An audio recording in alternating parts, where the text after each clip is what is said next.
man, so you both know what I want. Shake hands. Have a good one. At ringside, as always, is his mum, Violet. Never misses a fight. How good is Lewis going to look here?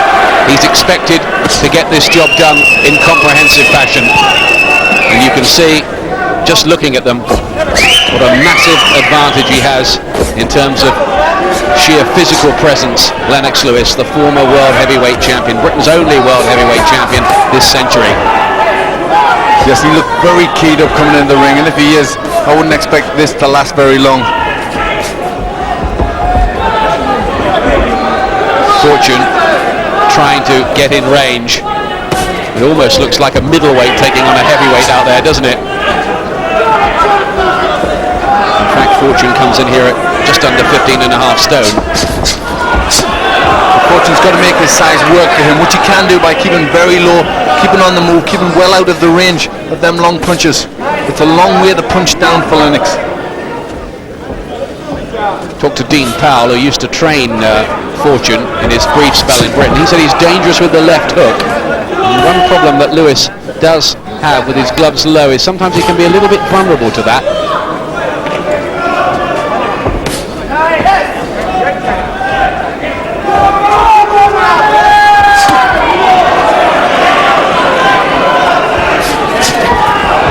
Fortune going for broke, hoping that he can get lucky with one punch in the way that Oliver McCall did on that fateful night at Wembley. Lewis using that jab to good effect. That's what he's got to do. Just measure him. But like he tried there, he's a little bit short with that right hand. But if he can measure him with a jab, he can land with the right. Don't hold, let him go. Let him go. Hey, stand back. Box on. Lewis has always had great speed and athleticism. A lot of people who fought him say it's very hard to get out of the way of his punches. He throws them with such blurring speed. Very quick for a big man.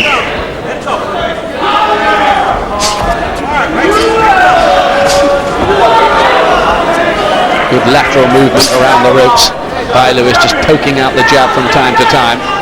Haven't seen too much of that big booming right hand of his. Not yet, anyway. No, I think he's got to try and get Fortune on the end of the jab first. And that could be a little bit of a problem with a man so short. He seems pretty quick. He's moving in, dipping the head from side to side. Lewis knows he's on a bit of a hiding to nothing here, really. If he wins in double quick time, they'll say, well, he should have done anyway. If he doesn't, the critics will have a go at him. A good body punch there from Fortune. Just lost his balance more than anything, Lewis. Break it up, pull it out, both of them. Well, the Australian certainly doesn't seem fazed at all by the assignment, does he? No, he isn't.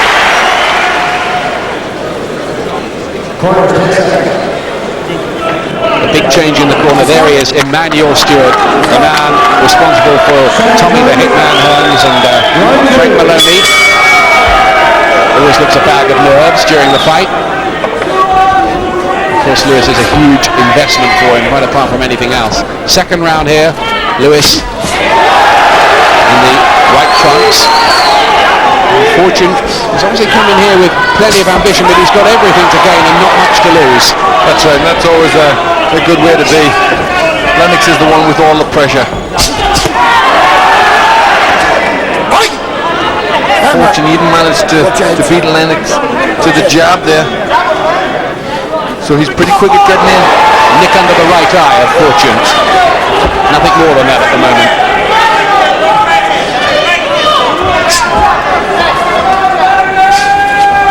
Lewis sporting this new dreadlocked hairstyle these days. Good stiff jab he possesses. Emmanuel Stewart was saying that when he inherited Lewis, he was fighting for only about 40% of his potential. Now he reckons he's up to about 60%. But Fortune having another success there with his left hook. Oh, that's better from Lewis. The right hand, almost for the first time.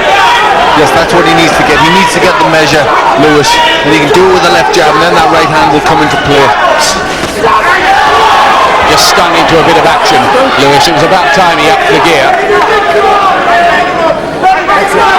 And maybe just taught the Australian a bit more respect. The right uppercut was a great shot from Lewis. Short little punches. He says that since he's been with Manny Stewart, he has been shortening up the punches. And he says that he's more focused now in the ring.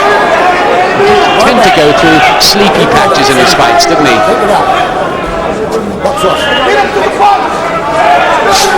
But give it to Fortune. He is making a fight of this. He is trying to take the fight to Lewis.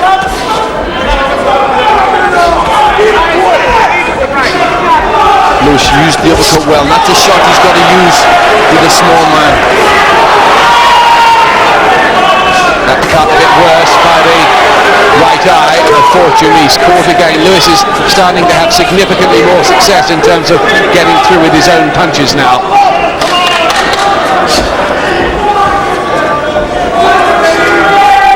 Fortune is beginning to realise now that if he does dive within range, Lewis might pick him off with some quite heavy artillery like that. Yes, the reflexes are fast from Lewis. He's starting to catch Fortune very well on the way in.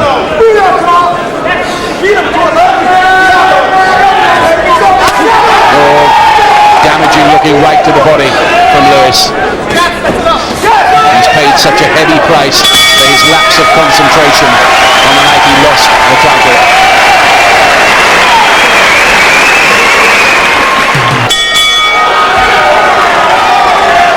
Third round.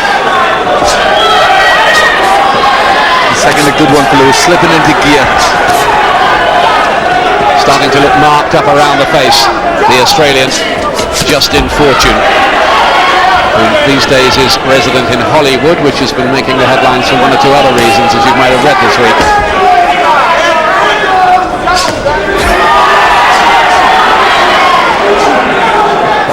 Don't hold.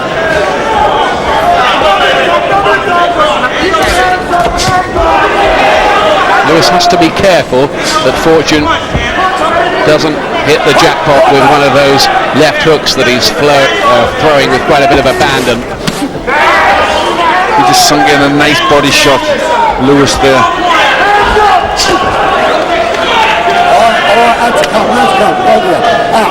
Out, let it go. Quite a lot to admire in Lewis's work. Yes, he's doing a lot of good things and the tempo is very good. Using his jab very well, nice and fast.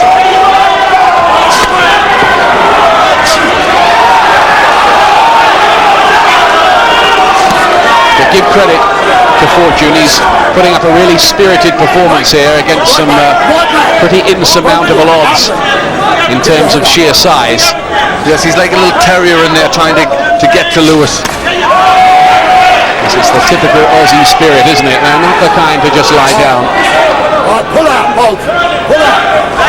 And I think Jeff Harding and Jeff Pennick were a couple that showed that spirit very well.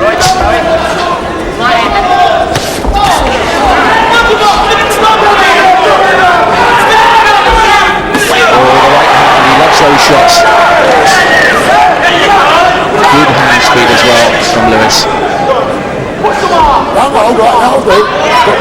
lot of people reckon now that Riddick Bowe is the best heavyweight out there, and of course it was Lewis who beat Bowe in that Olympic final when he won his gold medal. We'd love to see a professional rematch. Will it ever happen? Let's hope so. Lewis done some good things there in defence where when Fortune's coming in, he's getting his hands up very quick, which is a point that he didn't do in several of his fights beforehand. Certainly didn't do with McCall. Showing good resilience, really, Fortune as well. He's starting to look a bit the worse for wear because Lewis is a pretty heavy hitter. Coming up towards the end of the third round here. A lot of people thought it wouldn't last this long.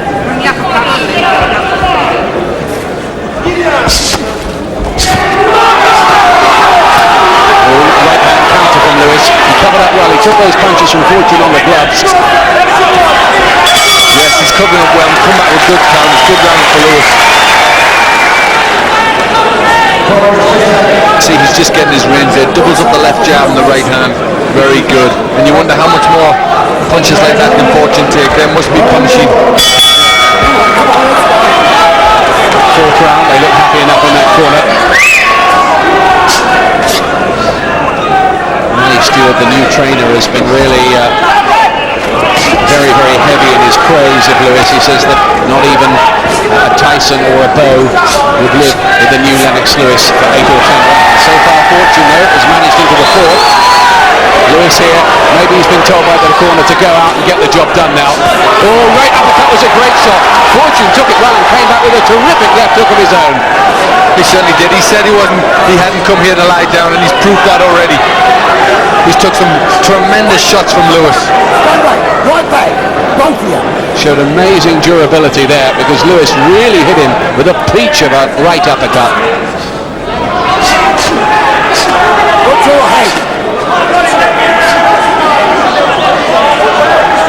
Right back. Keep that. This Australian is a bit tougher than the pre-fight script suggested.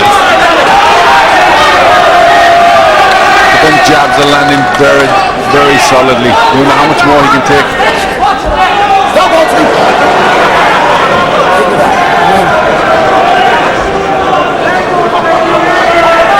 He headlined this bill Doomsday in Dublin. It really would be a doomsday for Lewis if he was to lose at this kind of level. And there's another cut, I think, opened up around the eyes of Fortune as he's caught with another right hand. Lewis is wearing him down, you feel, bit by bit, stage by stage, breaking the spirit and resistance, and there's a lot of it. Fortune is caught here and in terrible trouble, and it stopped. Oh, it stopped. Even before he hit the floor, Roy Francis had decided that that was enough.